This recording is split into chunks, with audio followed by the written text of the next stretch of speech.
questions you might have please enter any questions you might have in the chat, but also we're going to try to leave enough time for you to ask your questions at the end of the session. So on the agenda tonight, which like I said, is pretty full, we're going to talk a little bit about the upcoming, well, the current HUAA elections that are currently in process, the HAU survey that you all should have received. I will, and Athena will talk more about it, but if you haven't received it, that means we don't have your email address. So let us know that so we can get it to you. Sharon is going to present, give you a presentation. We sent out some videos earlier in the week about Howard University debt and what that means in terms of the growth trajectory that Howard is on, that they're projecting. And this is really just to inform you, we all are stakeholders and we need to be informed about what's happening with our beloved university. And then we have a couple of plaintiffs from the lawsuit that was filed to update us all on what's been happening with that lawsuit and where that stands and kind of next steps. And then, like I said, we will have time for Q&A, and we'll go. Somebody's going to probably text me if I say this, but I will say we will go as long as you want, because we've been promising Q&A sessions for the last couple of meetings. So we'll stay on as long as we need to address most of your questions. Next slide, please.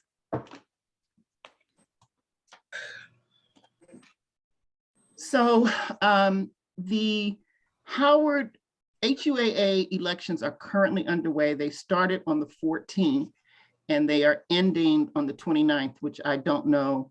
The slide went away, Angela.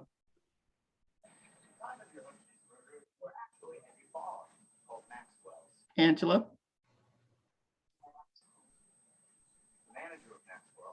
Oh, Angela.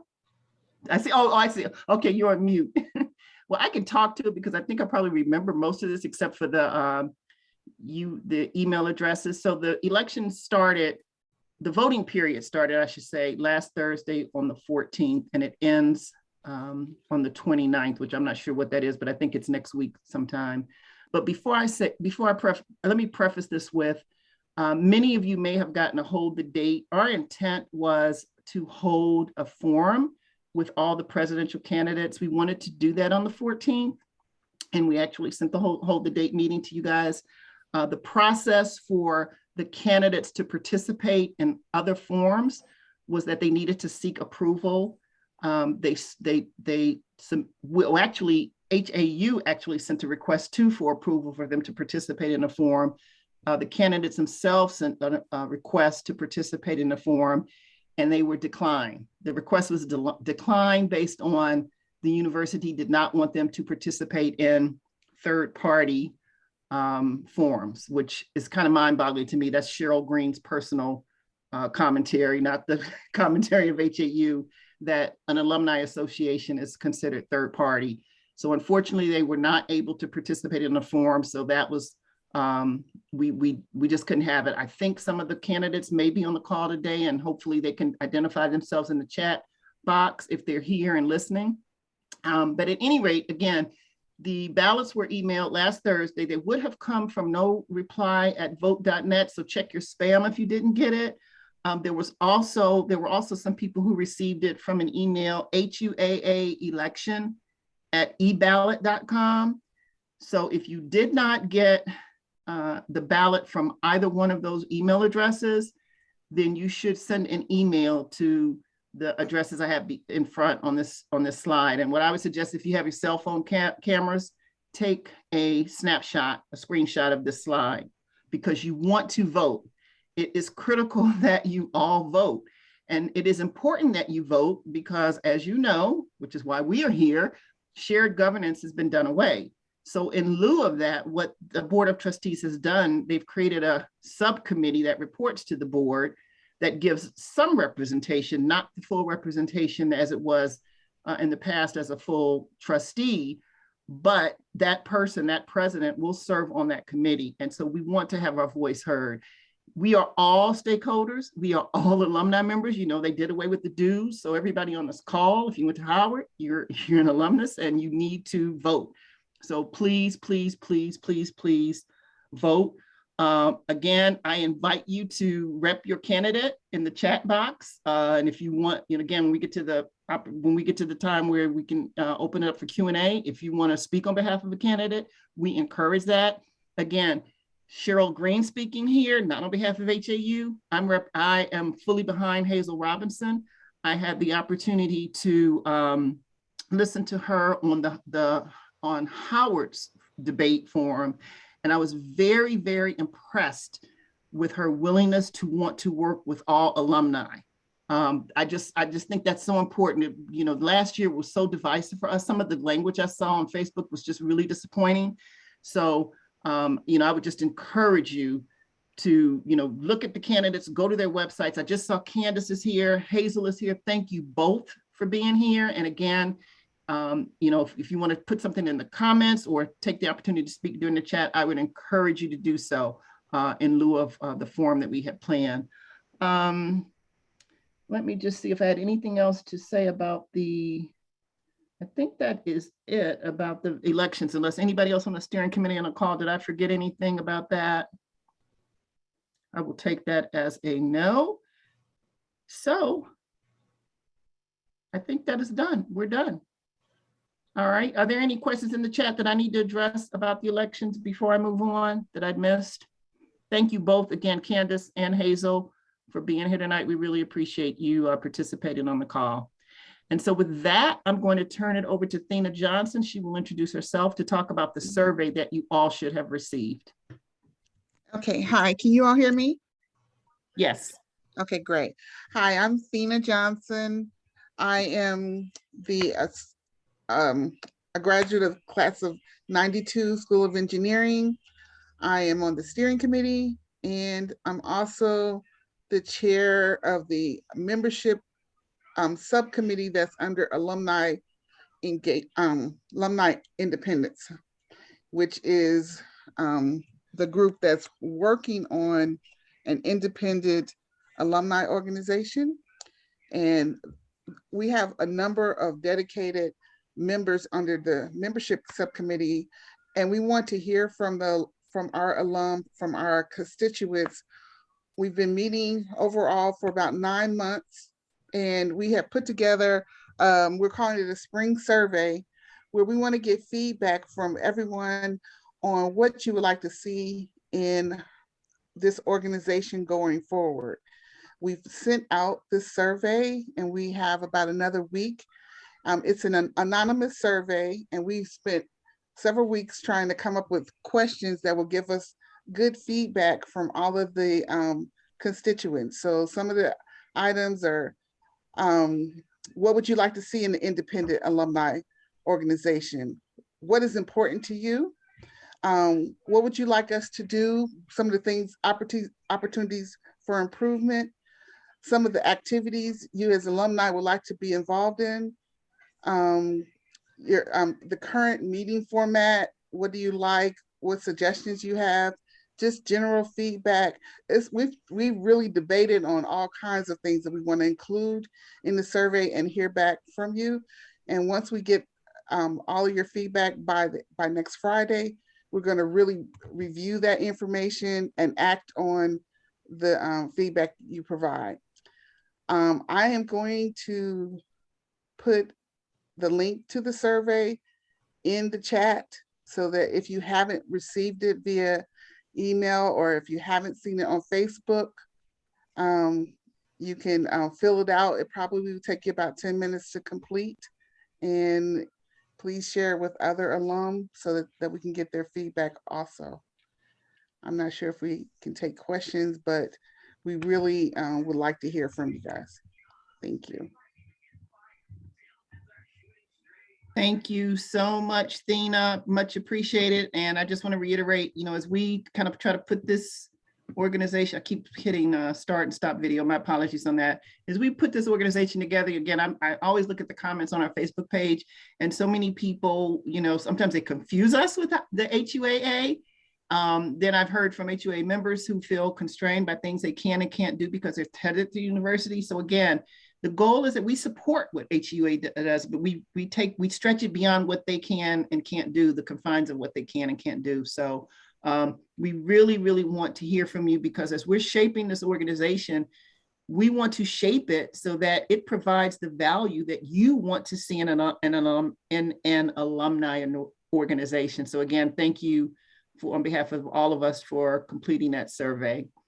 All right, next up we have Sharon Bryant, who I will allow her to introduce herself, but she's going to talk about the Howard University debt and how that translates to, what kind of the strategic initiatives are, what that might mean. And it's really just in design. We got a lot of questions about that. This is designed to keep you informed. I will be the first to say, I've always given and donated to the university, but I was never informed at the level that I've been since I've been a part of HAU. I've just things that I'm learning. And I think, again, we all are stakeholders. If you paid your tuition, you're a stakeholder, if you have a degree.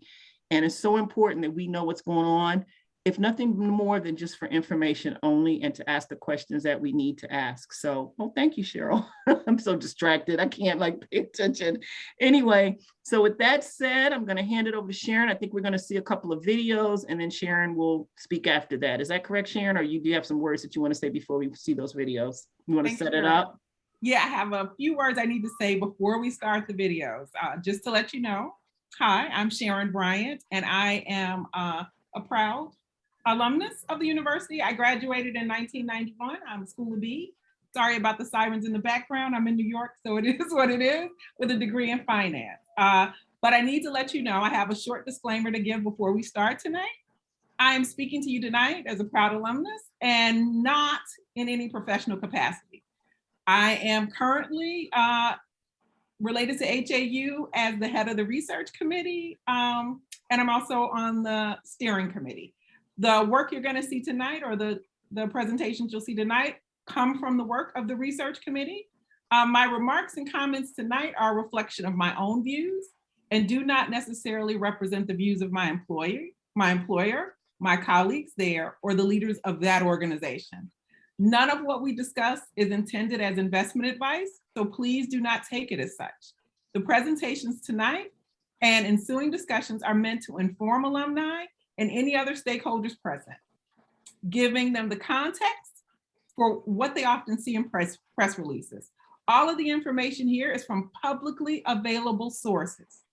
Now that we have that out of the way, if you're wondering, why are we discussing this information? Well, because of the dearth of African-American professionals working within certain parts of the financial community, oftentimes there is news and objective information available and discussed in the public sphere that many of the university's own stakeholders are totally unaware of.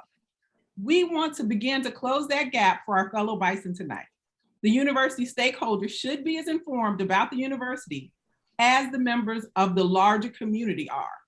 We've tried to provide citations to where you can find the supporting information and do a deeper dive if you so desire. Our goal is to be as transparent as possible so that you can become more informed and reach your own conclusion. Okay, if we can start with the first video, the one on Howard and its funding. Sit back and relax. If you haven't seen it already, it's going to be a quick, I think, 6-minute video, and we'll chat a little bit afterwards.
Where your daddy is? Okay, so we're gonna pause for a second before we go on to the next video. I just wanna let you know that that video, the research committee put that together in direct, sort of based on discussions I could see and that we've all seen in the Facebook group.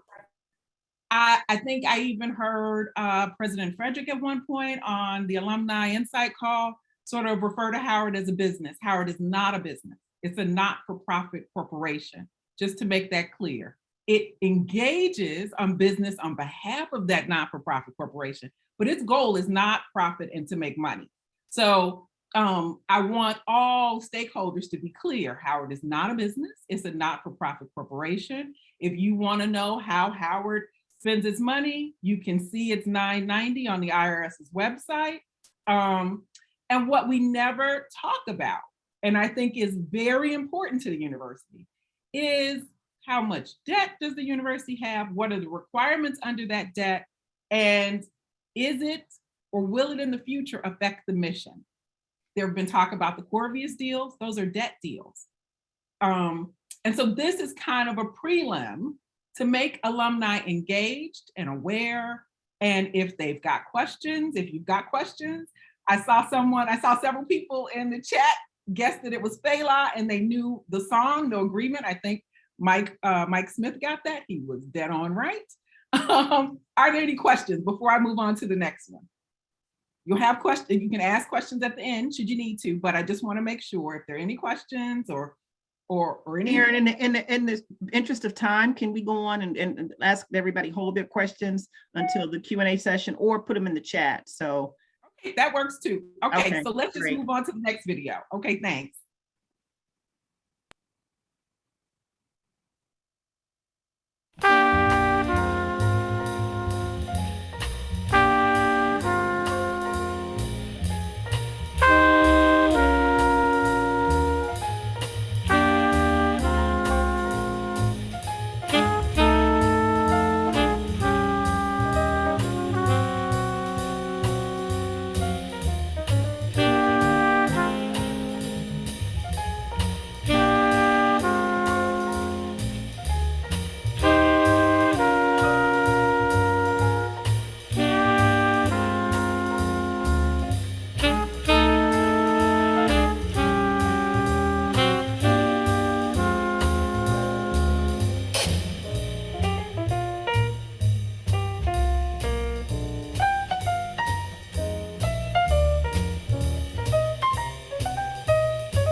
Okay. So I saw a question in the chat about, does this include Howard, the hospital's debt? Just to let you know, the university just only has its own debt, meaning like it covers both the hospital and the university. There is no separate hospital borrowing. However, there is some borrowing that goes on, as I mentioned, and it's not really separate from the university in terms of the university does need the dorms, but it's off balance sheet, meaning it is not direct university risk for, I think, all of the dorms except for Bethune Annex. But we'll cover that in a next meeting with another slide.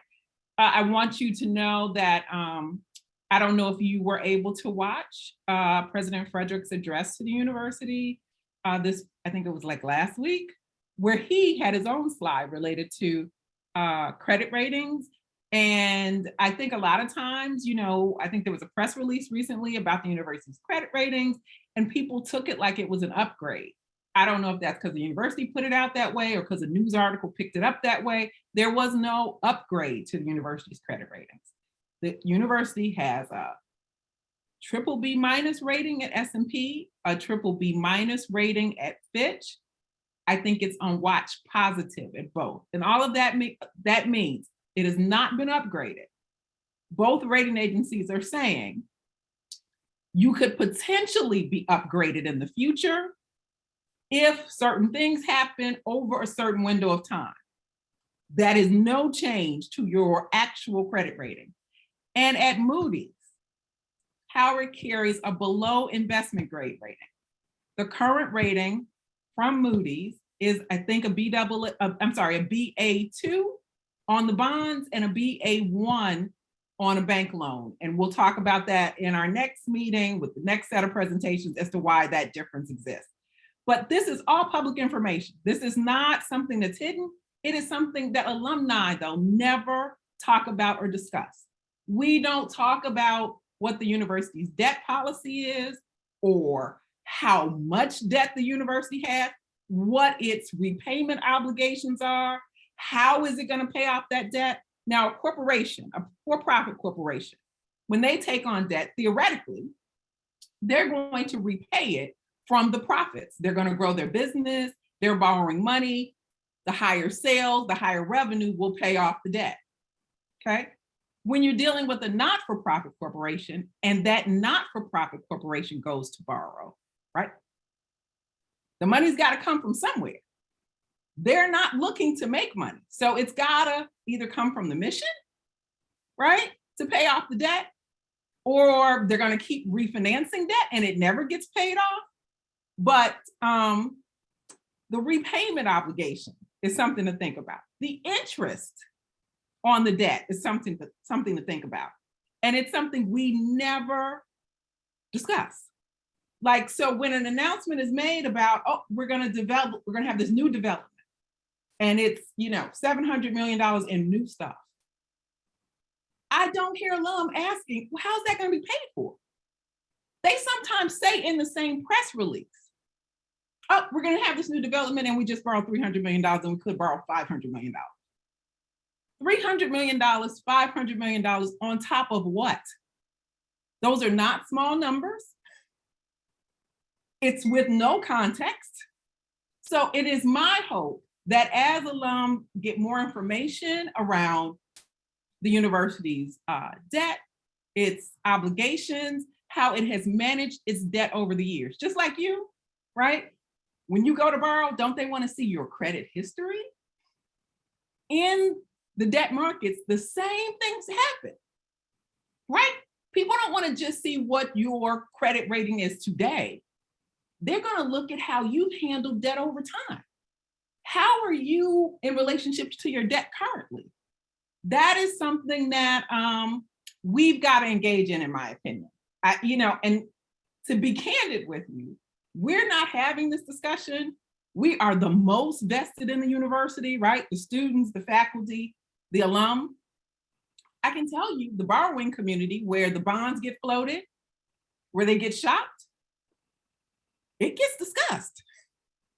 People are going to pull up Howard's credit ratings. Like, I think a little bit like we think Howard is truly Wakanda. But if you watch Black Panther, the only way you can be Wakanda is you cannot trade with anybody. That's the story. They won't know your magic because you never trade with them. I can assure you, if you show up to borrow from them, they will absolutely know you. They will ask questions. They will wait until they get answers. They expect to be reported to over time. They will have rules around that. And so I want us to be at least as knowledgeable about Howard as anybody out there who is just walking up to invest. As you can see, we've invested a lot of our treasure, time, money, talent. I think we should be at least as informed, because the other thing is, I'm not in any particular administration's camp, right? Like, the administrations can change. The debt they've signed up for is very long-term. President Frederick, I wish him luck. He will retire in 2 years. Someone else will take over.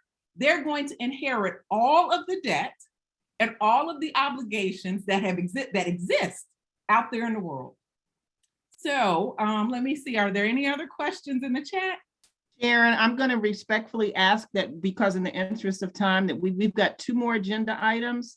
So if what you can address in the chat, please address in the chat. But this is a really good conversation, and I would like us to get through the agenda items, and then maybe when we open it up for the Q&A, we can address most of those there for who can stay, because this is really good information. But I know we can go on and talk about this for another 30 minutes probably. So if that's okay, please. Sure. Can we just go then for 5 minutes, because she's getting into the gravamen of her presentation before we cut her off? I'm not sure what you asked, Donald. Can we go for an additional 5 minutes, because she's getting into the gravamen of her presentation, the main part of her presentation, before we discontinue it? Oh, I thought her presentation was done. I thought she was just entertaining questions. I didn't mean to cut off the presentation, Sharon. Okay, So Yeah, let you- me yeah, just sorry. make sure. No, that's okay. I just want to make sure I've responded to questions already in the chat. I think someone has asked, so this means that despite the significant inflow of dollars over the past 2 years, has not helped the university in upgrading its financial profile. Okay, so I'm sure that did help, but the university already has significant debt. So sort of a 2-year influx of cash, that's nice, right? But it's not repetitive. It would be in the private sector, what you would look at as a, a one-time, a one-off situation. If you normally sell widgets and one day you sell a building that you live in, or that, that your office is, that's great, but everybody knows that's a one-off. You can't repeat that year to year. So don't get me wrong, I think it's great. There's been an influx of cash, but that has been used, I think, to build up either the endowment, right? Or to meet some obligations the university already has. And it was closed for a year, right? It dealt with students online, but the dorms were closed and there's debt on those dorms. So how was that debt paid over that period of time? Those are the discussions that we have to think about. I think a lot of alum think of, well, Howard is funded through, tuition, and the government gives its appropriation, and they're good. But not quite, right? Like not quite at all. The donations are part of the mix.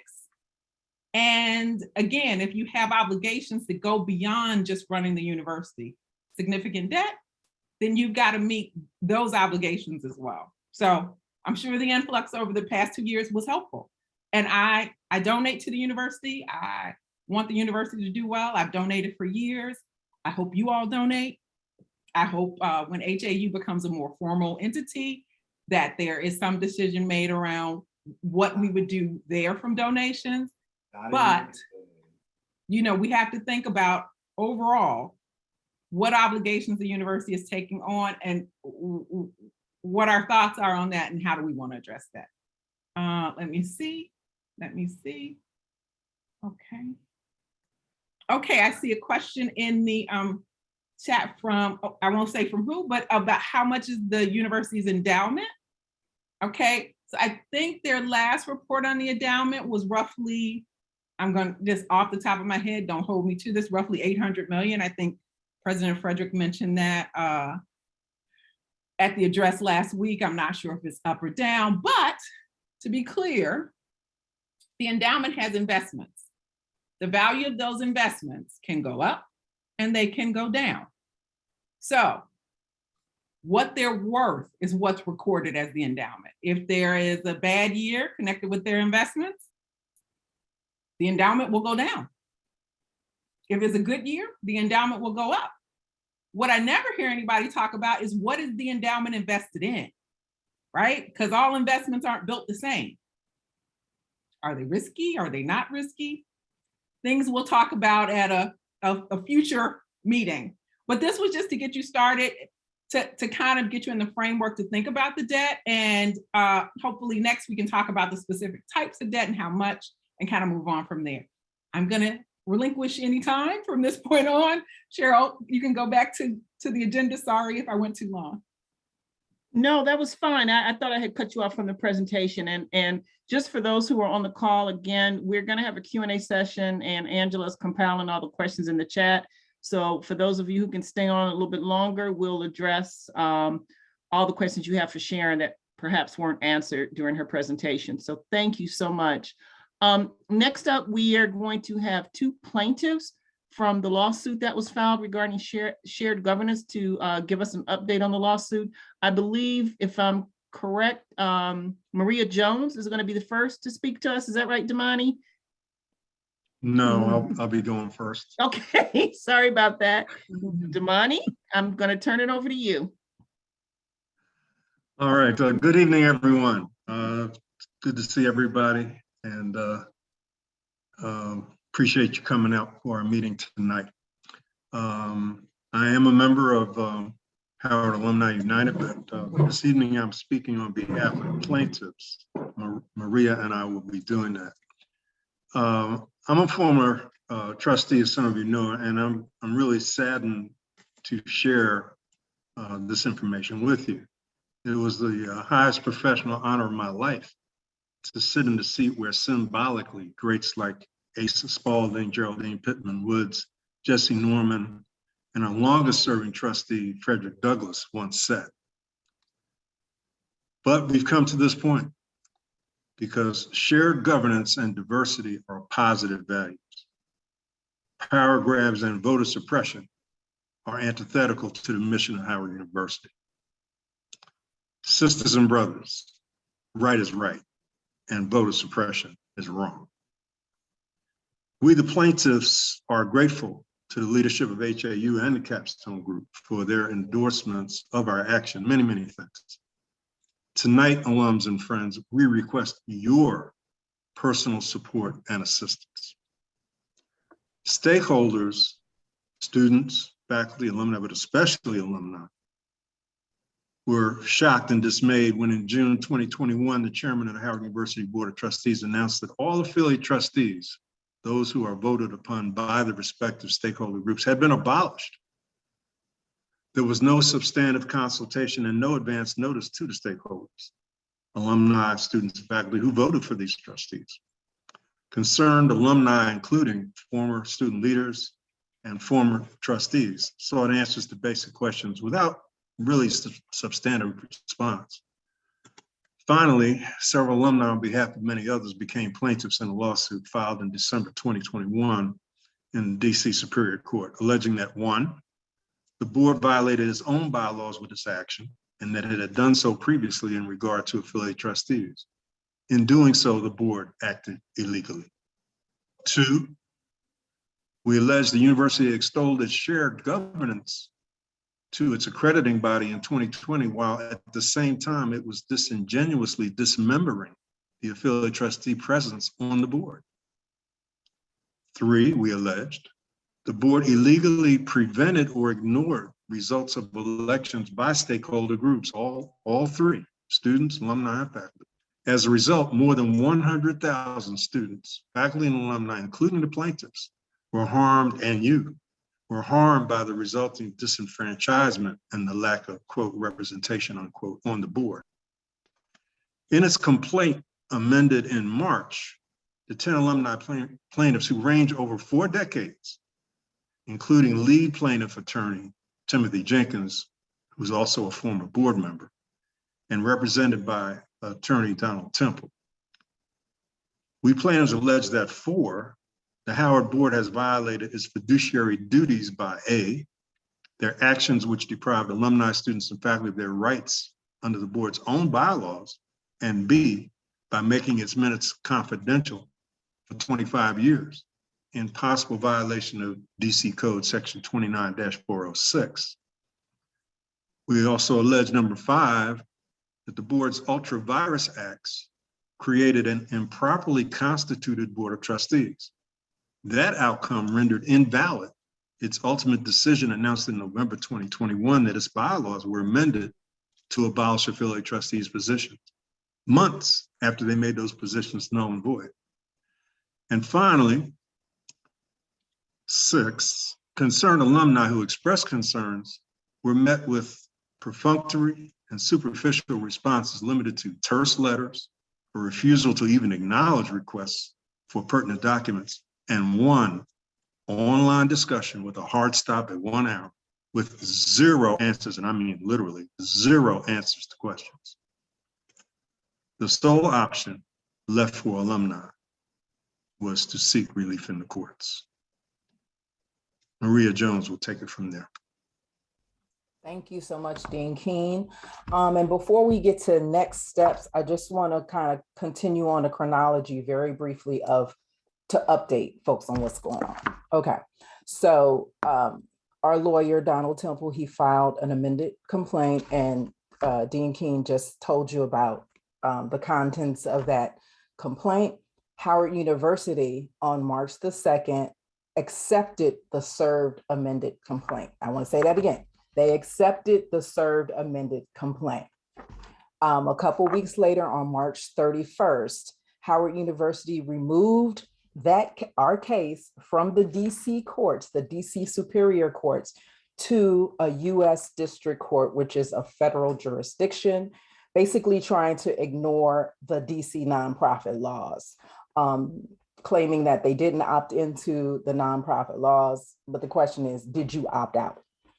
A couple weeks later, just last week, in fact, at a Faculty Senate annual meeting, Dr. Wayne Frederick fibbed, and he fibbed about the lawsuit. When he was asked by Dr. Marcus Alford, the president of the Faculty Senate, hey, why is the university spending $1,500 an hour on this lawsuit against the alumni when you could just settle it all, reinstate the affiliate trustees, and be done with it? So Dr. Frederick flippantly replied, there is no lawsuit and it was improperly served. Those are two different things. I just let y'all know that they accepted the serving of the complaint on March the 2nd. So those fibs were particularly egregious because our brother, also an alumni plaintiff, Dr. Stephen Jackson, had just presented a detailed information session to the Faculty Senate about our lawsuit. And that really kind of cast aspersions on Dr. Jackson, but it didn't work because just one day later, the University General Counsel walked Dr. Frederick's comments back, walked back those fibs, because we all know that they're not true. They were served and they moved the case to a federal jurisdiction. Now, just today, our brave and courageous lawyer, Donald Temple, filed a motion to remand our lawsuit back to DC Superior Courts. Because Howard University, you're in Washington, DC, you must abide by the nonprofit laws of this land, right? And that will give the courts a chance to examine Howard's reprehensible and illegal actions through the lens of the nonprofit laws in DC. As a plaintiff, I'm learning so much about law, so much. This is really, really complex, and it's taxing for everybody, especially our lawyer, Donald Temple. I have to tell you, he's been working prior to December 16th, when our first lawsuit was filed. He's been working on this without rest, without ceasing. And he's provided legal counsel, legal advice to us with no charge. There are filings, research, the initial amended complaints, the remand that has been served, and fees that come with that. Okay, there are salaries of his legal aid, his office staff. There are legal specialists that he has to consult with, and he has served us in good faith, and he continues to do so, all that he can on this. He understands that this is hugely significant to the democratic future of our university. This is so important that he's doing this. This brother is doing this for free. And he didn't know we were going to make this pitch or whatever, but we're making it because the future of Howard University is on the line. This legal action is one of the most proactive and profound acts of self-love and love for the university that we can engage in. And it's just like family. Like if family does something ill, you have to check them. That's what this is. We're showing that we love the university because we're trying to correct the errant behavior. So at this point, we're making a pitch. And as alumni plaintiffs, we have to support this effort with all of our hearts, souls, and our dollars. Okay, I'm going to be putting some things in the chat, and I'm going to share my screen in a moment. I just want to say, if we don't do it, if we don't make sure that our university is going on the right track, who will? We have to do this. Yes, so I'm going to share my screen, and then I'm going to put some ways that you can make a contribution To Donald, now, we must do this. Thousands of fees have added up. Let me see if I can share my screen. Hold on a second. Okay.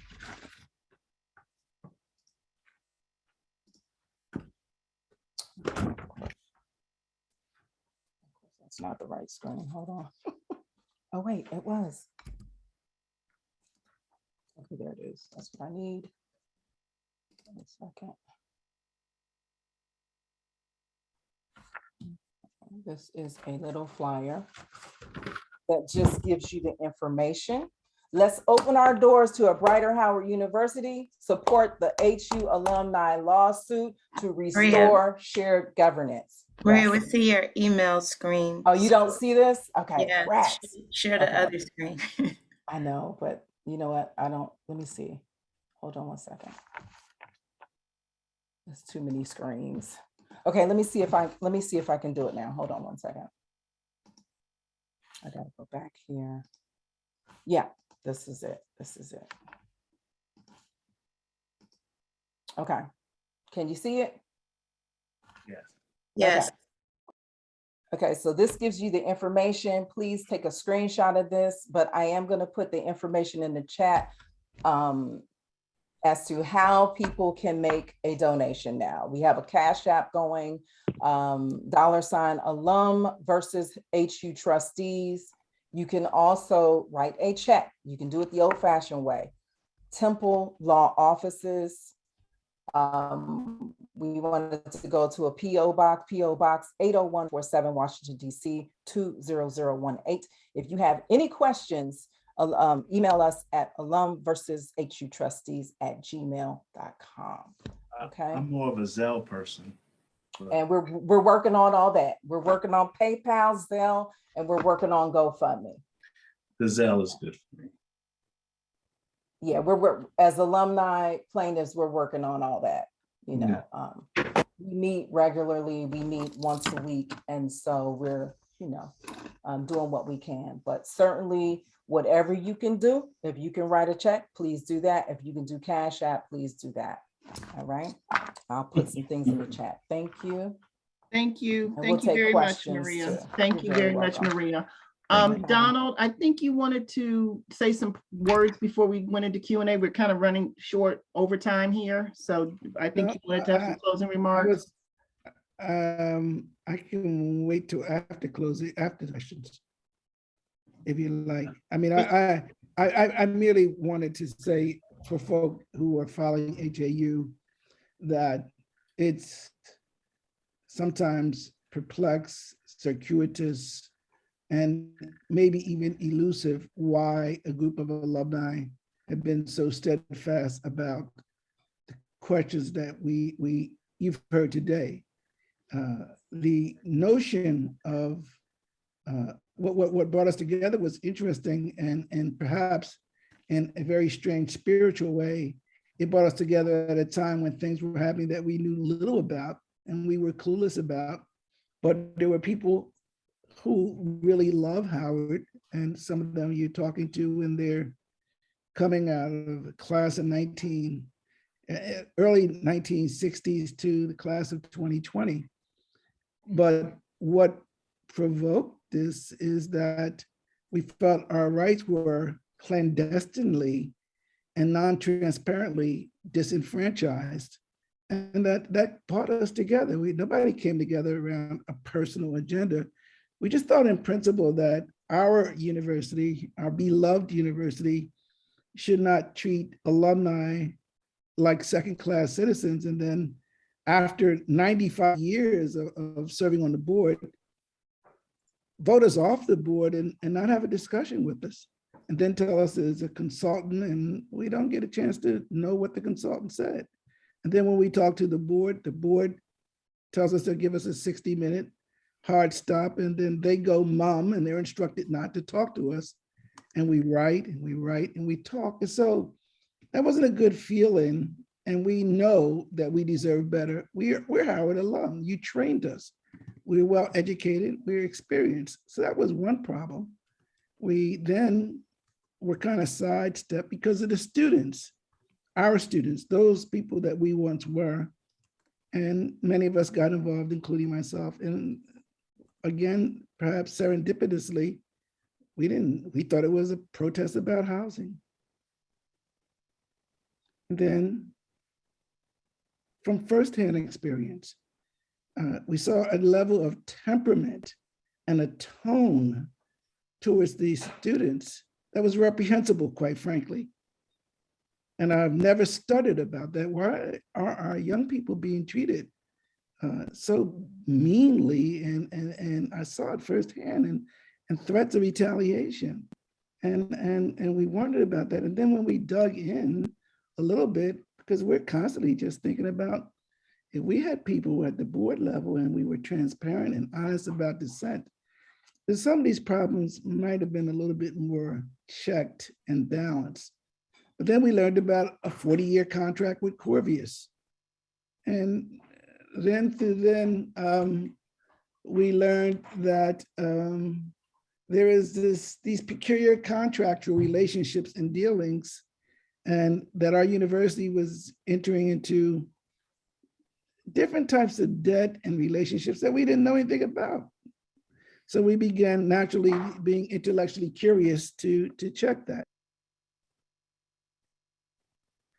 And so one thing kind of led to another, and people like Sharon and others, and April Silver and so many others, and even alumni that are involved historically in HUAA began to convene, and we just started pulling our hair because we're wondering what's happening with the university.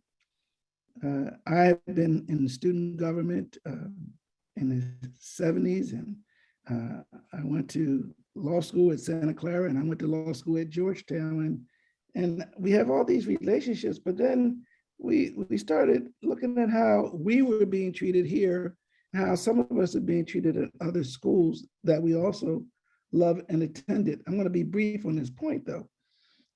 And then we realized that something was happening strange at Howard. Because we were outspoken, there was anger and resentment towards us. And people thought we were radical because we are politically sensitive, and we should be, all of us should be politically sensitive given the climate and coming out of the Donald Trump administration. And we were told something by the board. We were told that we were living in the past. Mm.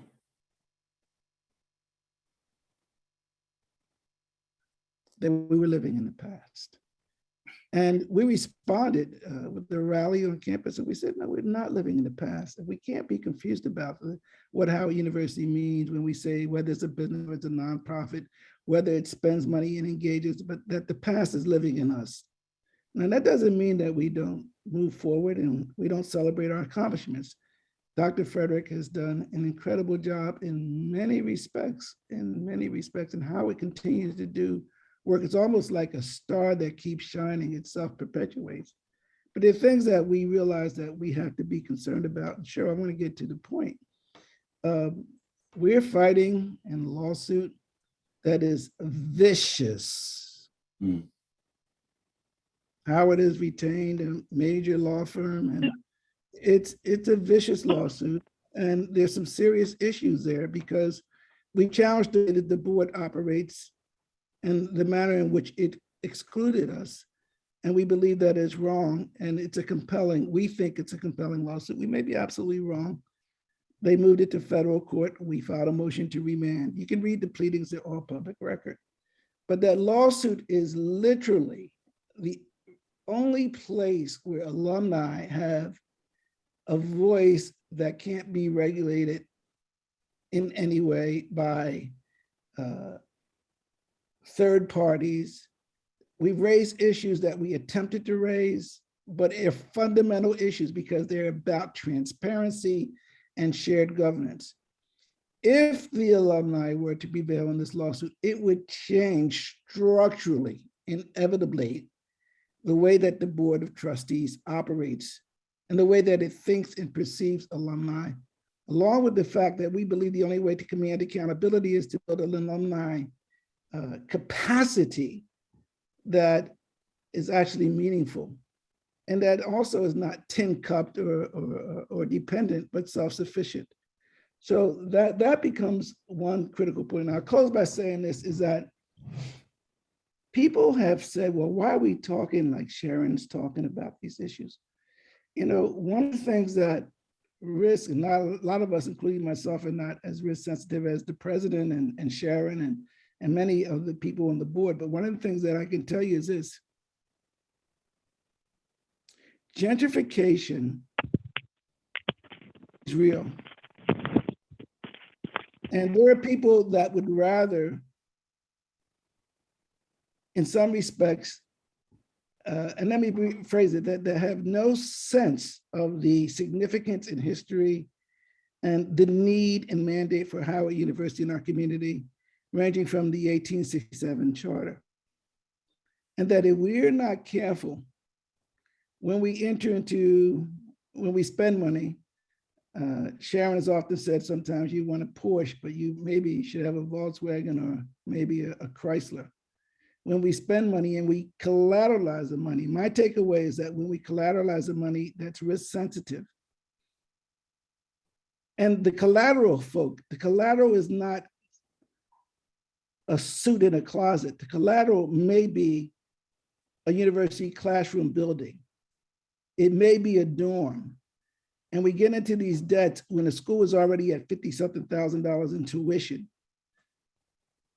We're obligated to just carefully study. We're not personalizing decisions. We're obligated the same way that people complain about the way that our government spends money and the implications on future generations. If we enter into relationships and the investors who don't look like us from places in New York that we don't know are controlling how the university can think and takes away the mind of the university regarding fundamental decisions, then we need to rethink how we think. It's simple as that. Some people are not going to grasp that. Some people think that it's an adverse phenomenon, but HAU is here because we have to be here. We have to analyze, we have to dissent, we have to debate. The tragedy, underscored, bold, italics, is that this debate has not been open and transparent. We'd much rather have had these discussions in-house and with family and with love than to be quashed as if our views were of no moment. So we are asking you to give heightened vigilance to what we're talking about. We welcome opposition from all, including the administration. We continue to welcome the opportunity to have discussions, meaningful discussions, but not in a condescending, patronizing fashion. You know, this is real life for us. This is what our values, this is what we learned. This is what our values bring to the table. Our lead plaintiff is Timothy Jenkins, who sat on the board, who was in the student government when they voted to change the board structure. He is a Howard undergrad and a Yale law grad, and he has articulated very clearly an insightful view on this situation. We're going to continue, and we're going to continue to challenge it, whether there is money there or not, to really try to hold the university accountable and to make sure we know where we're going, so that when my grandsons and your grandchildren are looking at Howard, it looks like what that mission of 1867 commanded after those several centuries, 248 years of legally sanctioned second-class citizenship. And those vestiges of slavery still exist today. That's not living in the past. It's living in a new 21st century reality. Thank you, Sharon.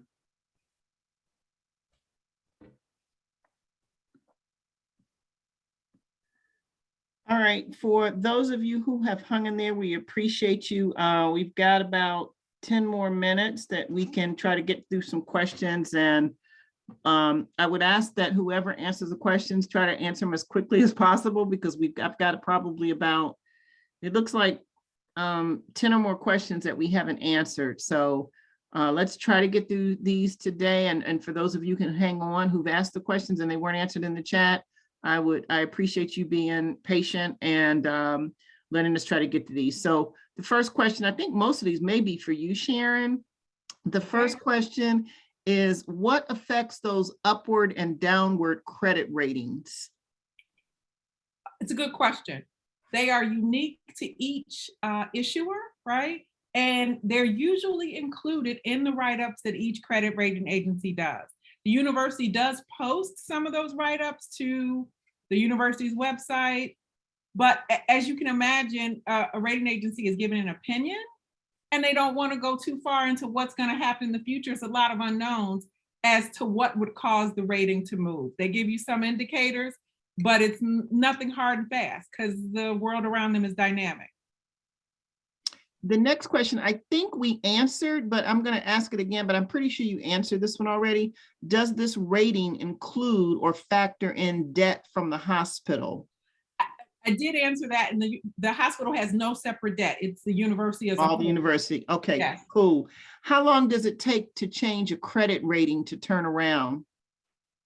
I mean, it depends on the issuer, right? It has to do with the issuer's own financial health and the rating agency's view of that. It's not a specific window of time. It is based on the issuer's performance. It's like asking, well, you know, how long does it take to turn your FICO score around? It depends on what you do, right? Okay. Next question. What is Howard's current debt amount? Oh, we're going to talk about that in the next presentation because it's complicated. They've got on-balance sheet debt and off-balance sheet debt, and people need to come to understand what that means. So it's a complicated. Yeah, it's a next session. This was a setup to get there. Okay. All right. What is the difference between the debt for academic facilities and the debt for residential facilities? That is a very good question for Howard. The debt for residential facilities, that is their off-balance sheet debt. And what I'll say, there's almost debt. I said this earlier. I want you to hear me though. There is almost a bond deal on every dorm that exists at Howard. The only one I have not found that to be true for is Bethune Annex. So the Quad, good call, Drew, both towers, east and west, College Hall, north and south, all have bonds connected with them, all have different debt. All right. Can you explain the present collateralization dynamics? Oh, for me to say. This is a deep one. We'll get into that when we talk about the specific debt that the university has, because it is changed over time and gotten more complicated. As the ratings have gone down, the lenders have been interested in more collateral. Okay. So we'll get there. Okay. And I think this next one is probably something that we're going to cover. I saw this, I think you addressed it, but I'm going to just mention it because I think it's important to know what people are interested in. I would be interested to know what the HU debt profile is in comparison to other universities of its peerage. So I think that's something you said you were going to cover at some point. Yeah, I'm going to do my best to cover that, right? Okay. You know, depending on how much information is out there, but I believe you should have a comparison base. Although I want people to remember how my neighbor pays his bills has nothing to do with whether or not I'm going to default and somebody's going to come after me. So just everybody kind of manages their debt differently. Great analogy. Okay. Right. So your neighbor could have the same, you know, the same FICO score as you, but what you've got going on at your house can be very different than what they've got going on at their house. Great analogy. Okay. All right.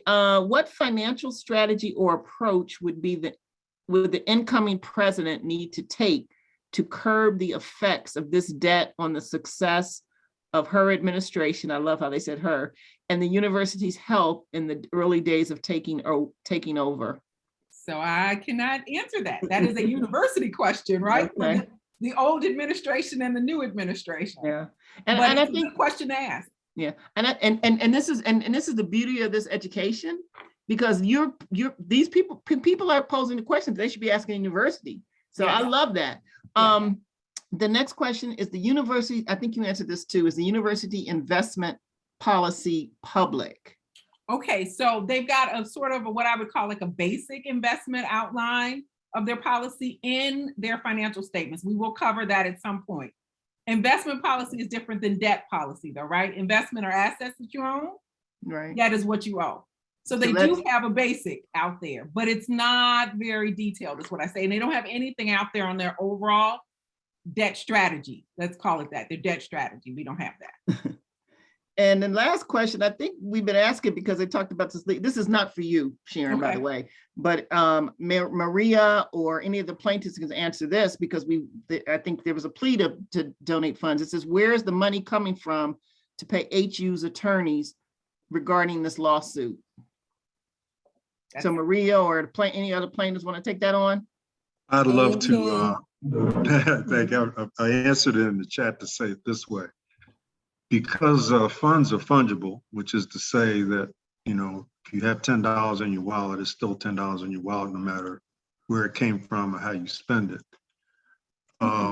Any donation that the person who asked the question that I may make or any alumnus or alumni may make to the university could be going, those actual dollars, to the attorneys who are fighting against our fight for shared governance. University's budget. So more than likely it's coming out of a general fund somewhere. All right. Thank you, Damani. And I have a second set of questions. Before I get to those, I see Brandon, you've had your hand raised for a while. So do you want to ask your question now? Yes, ma'am. Thank you so much. My question is probably for the legal advisors to this organization. In that the university board is being charged with violating its own bylaws and functioning improperly as a board, well, the responsibility of naming a search committee and ultimately naming a president within what we've been given a 2-year window would be left up to that board that's improperly functioning and violating its own bylaws. So is there any part of this lawsuit that can be used to outmaneuver that board and being able to make that succession decision? Any volunteers to take that on? I see you, Sam. Yeah, but I'm not, to be honest, I'm not clear on the question. Brandon, you want to restate that for Sam? Yes. So this conversation, but basically is centering around a lawsuit that, in summation, alleges that the board is improperly functioning and violating its own bylaws, and that it's anti-democratic and not consistent with whatever values there are for the university. So if that is the case, arguably, and how do we use this lawsuit to outmaneuver the board from also being able to make a very important decision about who will lead the university moving forward? Right, and that's a twofold question. The lawsuit stands on its own with respect to what we are asking in that lawsuit, and that is primarily the reversal of the board's decision to oust the affiliate trustees. That's basically the question before this board or before this court.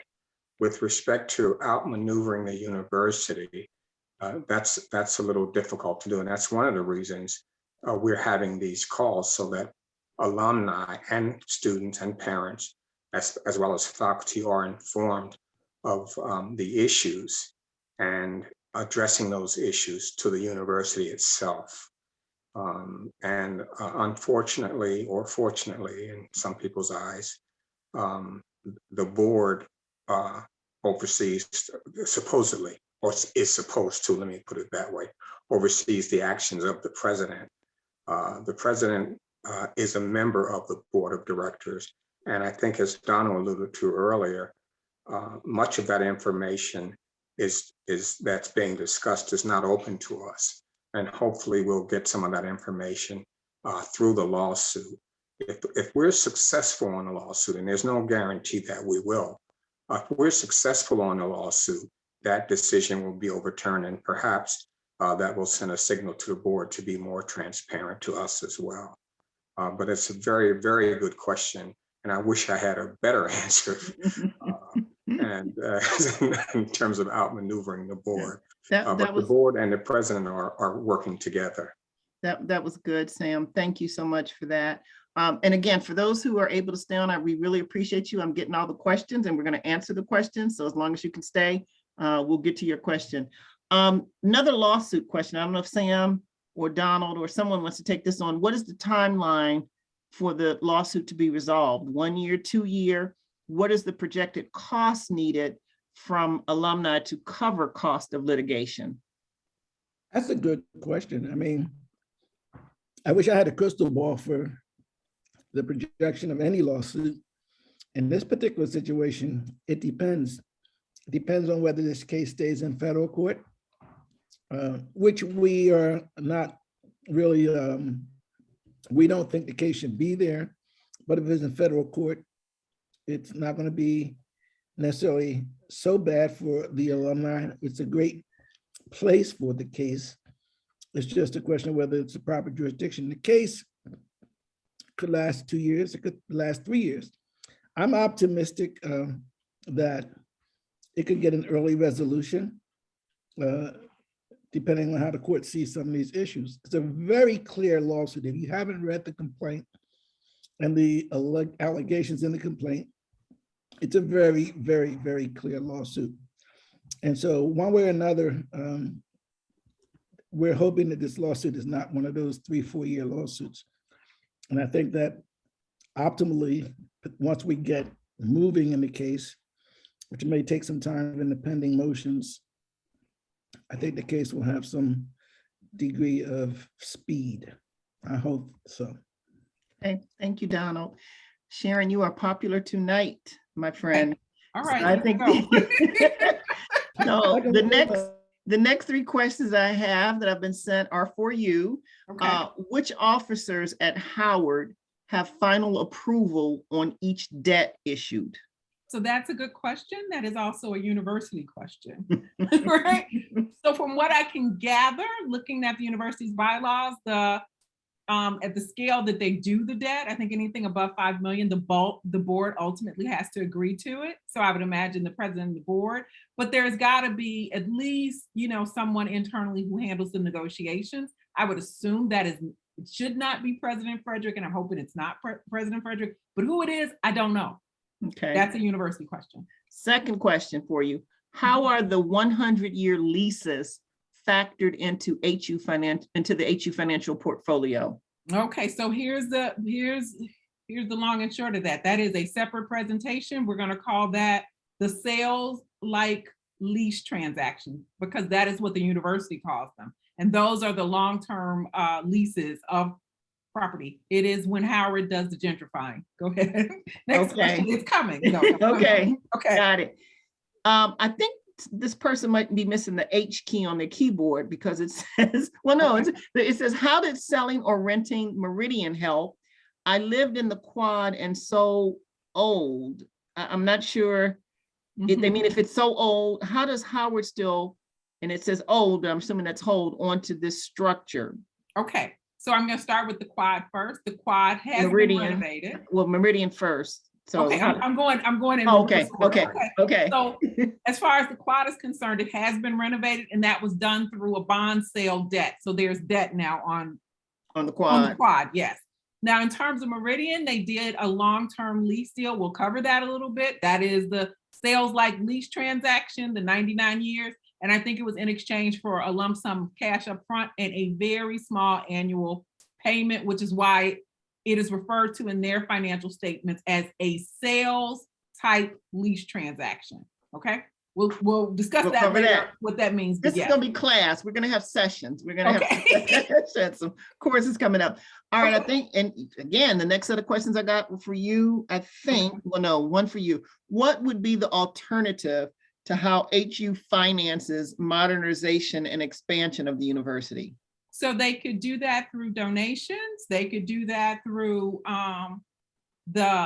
some portion of the endowment spending. They do have other options. And I want to be clear, right? Like, I'm not an anti-debt person. If you think that's me, that is not me. I have experience in fixed income. That is not going to be where I come out. It's just how you manage it. How are you going to repay it? So if you're going to borrow to build something new, you have to figure out where is the extra revenue coming from to repay that. They're no different than you. So you've got to figure that out. You know, is the pot going to increase? Are we going to have more students? Like, what is the deal? So. Okay. Okay. And then this next question is for, it looks like the lawsuit. Is the basic question of the lawsuit saying that the board has voted to operate in closed session and in a lack of transparency, which even if the challenged board member positions were reinstalled, that those individuals would be barred from disclosing any board actions and information? You guys need me to repeat that? That's a long question. You guys got it? It's okay. I mean, the relief that's being sought in the lawsuit doesn't deal so much with what happens subsequent to reinstatement of the disenfranchised affiliate trustees. What it says is this, is that under Article 1, Section 2 of the bylaws, you have members that have been identified, which include faculty, students, and alumni, and they're elected to the board. The board struck them, and they had an election in July and December 2021, where these members had been suspended technically in June 2020, and so they couldn't participate on the board in July. And when they voted, in fact, to amend the bylaws to exclude the people that they suspended. So what this lawsuit does, it says this is wrong. They violated the process. This is the rub and what makes the lawsuit so significant. It says that the board individuals, we sued individual board members, didn't pay attention to the bylaws in the manner in which it considered this issue. So what happens at the board level, and we don't know what happens or how it happens, but you can only imagine if you get a package and you look at the package, et cetera, you say, well, I'm just voting on this. And we're saying that they didn't give the due consideration to it because what they voted violated the bylaws in the manner in which they did it. That's one thing. So we are just arguing that these folks should be put back on the board, but to win that victory would have significant implications. There's one other thing that we added in the lawsuit that nobody's talking about. In our bylaws, it states, and I'm sure there are board people and administration people on this call who may be learning more about what they're doing here than there. But the bylaws state that there is a 25-year provision of confidentiality in terms of board minutes. So can you imagine? For 25 years, there is no sunshine on what the board is doing in terms of its varying actions. So we challenged that provision, and we said that that provision was a direct imposition on the level of transparency that's required by the university. In 25 years, you would never know what anybody is doing enough within the framework of the limitations in the law for bringing claims which command accountability. So the board fundamentally, as a principle, operates in secrecy. And we thought, given these various issues, that that's a problem. Should the lawsuit prevail, the political course of things, the energies, the sensibilities, Brandon asked a question about strategizing against the board. We don't want to be strategizing. I don't want to be strategizing against the board. I know board members. I've known some of them for 3 or 4 decades. We don't have to be strategizing. And the alumni and the students and the faculty shouldn't be strategizing against the board. This is not what the objective is here. The objective is at a time when white supremacy is what it is and is in common vernacular, when people would rather not see a HAU University on the Hill in Washington. We don't need to be fighting each other.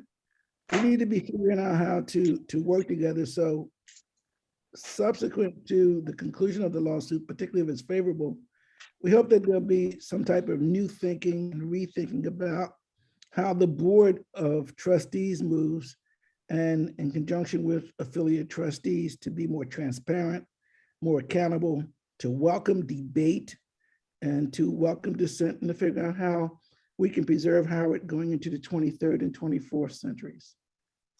Thank you, Donald. And it looks like the last two questions, unless something else comes in, are for you as well. Are we accepting any more, and I shouldn't say we, because this is not an HAU lawsuit. Are you accepting any more plaintiffs for the case? We haven't really discussed that. We've been very consolidated and focused, but that's something that the plaintiffs would have to think about and discuss. At one point, they were very open to it and people expressed an interest, and that may happen again right now. So if someone was interested in being included or added as a plaintiff, who would they reach out to? Maria or Bill, I guess. Maria? Yeah, I'm gonna put the email address in the chat. Okay. Okay. All right. Okay. Thanks. And so again, Donald, this next question is for you. Since Howard is a federally chartered entity, would it be more or less beneficial for the lawsuit to be litigated in the federal court, since the board should be obligated to operate in compliance of the federal not-for-profit laws, as opposed to the District of Columbia 501c3 laws, or both? It sounds like a question coming from the administration, quite frankly. Okay, but let me answer it accordingly, okay, because that's a very issue. First of all, I would direct everyone here to Google Howard University's 1867 charter. It's an act of Congress. It is a 2-page provision with an amendment circa the 1920s. That 2-page charter has 10 sections in it. If you read those 10 sections and you juxtapose them with the bylaws of the university, those 10 sections passed by an act of Congress in 1867 have nothing substantive in them that inform how Howard should operate. More importantly, in the vernacular of nonprofit corporate law throughout the United States, when that type of scenario exists and there's no apparent conflict between the federal charter, in this case, and the bylaws, state laws prevail. To the questioner's point of view, quite frankly, the federal court could apply the law of the District of Columbia if there was a basis for federal jurisdiction, which would involve a federal question. So it's a complicated question, and the main point for plaintiffs and for us is that we're getting kind of bounced around strategically with the big corporation, big law firms. We just want to get our day in court, and as soon as possible. So we'll see where we land. If the case is in federal court, then the federal court judge will have to determine that there's federal jurisdiction, not because we want to be there, but because that's where it's supposed to be. If it's in state court, then that's where we land. The good news is that in the American jurisprudence context, wherever we are, we at least have the right and the opportunity to be heard and to have the issue resolved. And that's all we really want. Thank you, Donald. It looks like I have not had any more questions sent to me. So before we close, are there any questions? Your mics are, you can open your mic and ask a question if you have any. If you have a question, please do so at this time. Unfortunately, I have not set my screen so I could see hands up. So. Statement. Hi, Cheryl. I didn't have a question, but I did want to tag, if I may, real quick on the question that Donald was answering, that somebody had asked regarding about if we do get the trustees back on the board, and how does that affect the way, you know, information is disseminated. As a former student trustee, you know, that was one of the problems that has always been, is that, you know, the trustees are, because of confidentiality, things that we have to abide by. We can't just take everything that happens in the meeting and then go back and tell everything that has gone on. There is a mechanism that disseminates things that happen in the board through the secretary of the board, through the secretary of the university. And so, you know, having that mechanism and being able to balance that with the need to release certain information is a decades old fight that is probably not going to be resolved anytime soon, even with the reinstitution of the affiliate trustees back on the board. How that gets resolved, that's another thing for another time. Maybe we need a think tank to sit down and work out something that is going to make sense, because most of the time, the trustees run, the students especially, run with the platform of, I'm going to be transparent. I'm going to tell you what's going on. And then they get there and they have to sign this confidentiality thing that tells them that they can't do that. Mm-hmm. And so it's a what is it, catch-22, dog eat dog type situation. So the answer is, it's going to be a rough way to go, you know, anything. But anyway, thank you. Thank you, Dave. Yes. Hey, Corinne, it looks like Corinne has her hand up, and then, well, Anthony, I think you were asking something first, and then Anthony, and then Corinne. Statement. Well, So, I'm sorry. statement. So Okay. I am having a personal issue with the university, and I was thinking about pulling my money back, and I know now where to put my money to make the most effective change. So Maria, I don't have a lot, but I'm going to move it over to Donald Temple's law firm. You know, affect the change that I need to affect, because I'm really hurt at the way my university is treating my little girl in her senior year. So oh wow. Yeah, we're gonna move this money over. You know, it's interesting, Anthony, that you said that. I'll throw in a little personal stuff right here, because after all the stuff I learned after joining HAU and things that I was exposed to and how they treated the students who were protesting, you know, I'd been a regular giver as well. And when I had talked to prior HUAA people, they would be, well, you don't give any money, you know, that's why, which is crazy because everybody's situation is different. True. And it wasn't me personally, because I give money, but it was a broader, you know, alumni don't give money. Well, right. You know, you don't know why, and analyze that and do more to recruit, you know. Right. But when Sharon provided us with the data, and you saw the slide that she presented, that alumni gave like 120 million. I'm like, that just blew that argument out the water. Exactly. You know, you can't tell me that we are not giving money. We are giving money. But it may I not be know what you want. Right. But to your point, I was at where you are. I didn't want to give university any money anymore. But what happened was, through Maria and the Mecca group, they would send us lists of students who had been active and who they thought were deserving, and maybe they were short $1,000 for tuition or $500 of tuition. Right. And I said, you know, as opposed to giving my money to the university who treats me like, you know, a piece of crap, let me help one of these deserving students and send them some money to help them graduate or reduce their debt. So I hear you, I feel you. And I knew when they started this organization and they were going to go against the university and you know, determine a lawsuit, I said, this is going to cost us a lot of money. And the only way that the David could fight the Goliath in this one is we got to fund ourselves. And if we're not willing to put the money up, right, we've already lost. Yep. So I already knew from the beginning this was going to cost. So we got to just send that money.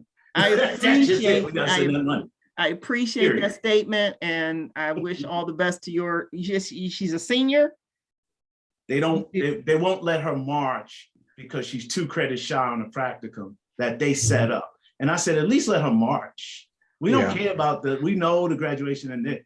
You know, Dr. Wutak, no, we're standing on ceremony. The policy is if you, you know, this, that, and the other. And I'm like, we're fully paid. She's a 3.6. Yeah. She can't march. And I just found that just the abomination of it. And you like the transparency. And when they send an email, that's it. You don't get any more correspondence from these people. They will not call you. They don't want to talk to you. And they make you feel a little angry in a way that you're like, really? This is how you're treating me. I'm alumni. I'm sending my kids. I've sent 10 kids to Howard already. So what are we saying here? I don't get a break. You know, you can't do something simple. So I'm a little pissed. So now Anthony, I want you to check the chat because Erica England, who was one of the student leaders part of the protest, said she's going through the same thing and she can help. So please check the chat. Erica, put your information in there so he can reach out to you, your email address or phone number, whatever you feel comfortable putting in the chat. But definitely reach out to Erica. She's very close to us. And like I said, she was part of it, very instrumental in that student protest. I heard some of the students were getting backlash that they can't graduate. So we need to, that also needs to be addressed too. Yeah. I heard there was some pushback. Sam, Sam, can I go to Corinne first, or were you trying to respond to? Go ahead, please. Corinne has had her hand up for a while. Corinne, you there, Corinne? Get back on, Corinne. Okay, well, Sam, why don't we go to you? Yeah, and I just wanted to point out that. You're muted. Corinne, go ahead, Corinne. Is it Corinne? Hello? Yes, Corinne, we can hear you. Okay. Good night, everybody. What I wanted to find out is whether there is any further word on the committees that were mentioned. I placed this question in the chat, so I'm really not sure why it wasn't asked. In the first meeting that was held by this budding organization, as a sort of, you know, going over what was done in the asymmetrical town hall that was held by the Board of Trustees, it was mentioned that in lieu of the affiliate trustee positions, that they were going to be coming up with these committees for displaced stakeholders to have some sort of avenue to interact with the board and decisions and decision making. I would like to find out if, can you hear me or no? Yeah, I can hear you. And I don't know if you joined early on, but as when in the beginning of when we first started, I mentioned that there is this committee that's under the board. It's not the same as, you know, a full trustee. But that's, you know, I mentioned that in context. That's why it's important for us all to vote in the elections, because the people, the president will serve on that subcommittee under the Board of Trustees. I don't think any of us can speak to how much power or influence it will have, but at least it's something better than nothing. But there's also, I was here for that, and that does not really align with what they talked about. They talked about a committee that we can interact with, and I'm not really understanding how I'm supposed to interact with that committee as a I don't regular know if anybody human. can answer that. Can I finish, please? As a regular person, how am I meant to interact with this entity? How does it function? What do I have to do? Because that is not making any sense to me, and that is kind of some of the information that I was looking for this evening, to hear what is the update on some of these things that the board put forward to us as this is what we're going to do in lieu of so and so, and that's what I was hoping to find out. But okay, thank you. Can I address some of that? The committee idea that's coming out of the board is a red herring. There's a big difference between a committee, which is not in the boardroom, and they're not elected members of the board where the decisions are made. And that's a big distinction. The other point I wanted to raise was the lawsuit is another example of why a group like Howard Alumni United and the Capstone Group are very important as independent alumni associations, the independent alumni entities, I should say, because only an independent group could bring a lawsuit against the university or against the Board of Trustees without harm, particularly the affiliate trustees. The faculty couldn't do it. The faculty elected members couldn't do it. The students certainly couldn't do it. And to a great extent, HUAA couldn't do it. So it's very important to understand the importance of having an alumni group who can raise these questions separate and apart, and also get into the issues that we're getting into with respect to the funding of the university, what is wise and what is not wise. And that's the only point I wanted to make, Cheryl. Thank you.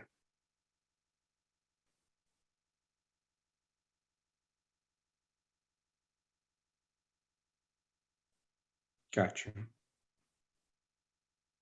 Cheryl, you're on mute if you're talking. So you can't read my lips, I take it then. I can't see any hands raised. So does anyone else has any questions? Because I just want to make a oh, are you, is that, I watched the movie Coda, Anthony, so that looks like the applause. Is that Brandon Dean has his hand up.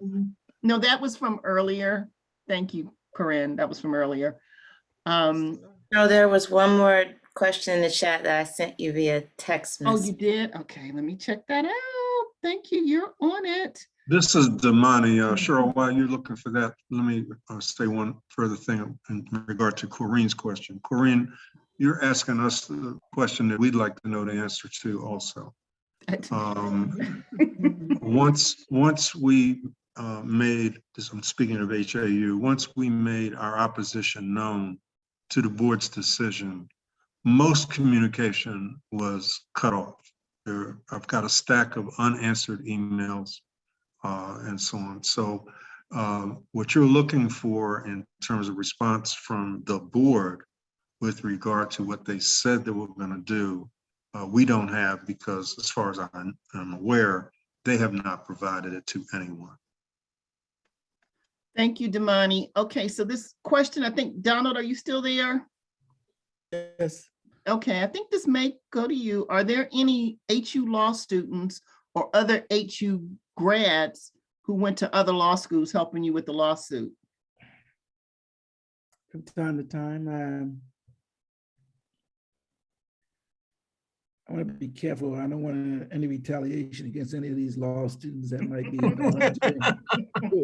to work on these lawsuits, but I've had HU law grads, young ones and not so young ones, sitting around the table, chewing the cud on this case, especially early on. But generally, they are very aware of what's happening. Let me leave it at that. But they are not actually working like on the daily grind on the lawsuit, So. Okay. So I just want to just share, again, I have to separate my opinion because sometimes I can be kind of crazy from the HAU opinion. I don't want anyone else to from the HAU steering committee to say, oh God, Cheryl. But I am excited about tonight because to me, what happened tonight and the conversations and the questions are exactly how I envision this independent alumni group working. So Sharon brought a ton of information that she's done research on to us as stakeholders. And the questions that you're asking to me are beautiful. You're asking us those questions that we should in turn be asking to the university. They should be accountable to us and transparent to us asking those questions. We're giving you the information, but we don't have the answers. They should be bringing those answers to us. And to Corinne's question, it's a great question, but that is a question that we should be holding the Board of Trustees accountable to answer. How will this committee function? What kind of authority will they have? What kind of responsibility we have? We're bringing you the information, but we want all of our stakeholders to hold the university accountable. And that's what it means to be an active and engaged alumni. And that excites me because if we simply do that and bring you the information and you ask the questions, then I think we've done what we came here to do tonight. So I'm excited. I want to thank all of you who hung up and hung out late with us. Donald, it looks like you might want to have something else before we leave. Let me just say briefly, Cheryl, ditto to what you said. I think that we should be engaged. This is not the kind of conversation we alumni should be having. This is a conversation that the leadership of the university should have had with alumni 2 years ago in 2020, instead of squeezing us out of any participation, not just from an elected point of view, just from a discourse point of view. We know that the leadership of the university speaks around the country to other bodies at different times about different issues, including real estate. we're alumni, students, and faculty, and we are primary stakeholders. But more importantly, the kind of information, you know, all of us may not be here tomorrow. I mean, tomorrow's not promised. But the information, the content is critical. And I only say that to say that as we roll out more discussions, we hope that you who are attending do two things. One is that you tell folk, you invite folk to look at the videos, to know that there are questions that we're raising. But the second thing is that hold us accountable. If we're mucking up in any way, then take us to the carpet. If you disagree with us, challenge what we're saying, whether it's on legal, political, or even the general discussions we're having about finance. I mean, if you think we can do it better, participate and tell us. Don't sit back and in 2025, when something is happening that's devastating to all of us, and it's possible because of what's the kind of things that are happening, then say, well, we shoulda, woulda, coulda. You know, get involved, and we're totally transparent and honest, and nobody is being personal here. This is all for the good and betterment of the university. Thank you for those closing words. Again, thank you all for hanging out with us this long. The steering committee knows I'm really anal about let's end on time. So, but I think this was well worth it. I think this was good information shared, and we look forward to talking to you the next time. Please, if you're not, follow us on Facebook, follow us. We have an IG page, we have a Twitter page, and it's all Howard Alumni United. You can do a search and find our page there. We have a YouTube page and we have a website. All just search Howard Alumni United and tell your friends to follow us as well. Sign a petition if you haven't. And excuse me, we look forward to talking with you again soon. I hope all of you have a great evening. Thank you so much. Great job, Cheryl. All right. Thanks, everybody. All right, bye. Great job. Take care, y'all. All right. You know. Hey, you. Bye, y'all. Bye. We will win. Victory is ours. Victory is ours. Yes, yes. See you all, Damani and EJ. Hey, Kimmy. Night. Hey, Hazel, thanks for hanging in with us. All right. Oh, you're welcome. Carol Chang, how you doing? Doing well. How are you? All right, good. Good to see your face, at least the picture. Yeah, my camera's not working. Sorry. Oh, no. Good night, everyone. Sharon, great job. Cheryl, great job. Maria, great Brando Magnum. Great job, great information. Lena, great job. Donald, great job. Great job. It's all around. I'm missing everybody. Y'all did a great job tonight. That's just wonderful. Thanks, Don. Thank you, Donald, for holding it up, buddy. Hey, Randall. Hey, guys. All right. Okay. Thank you.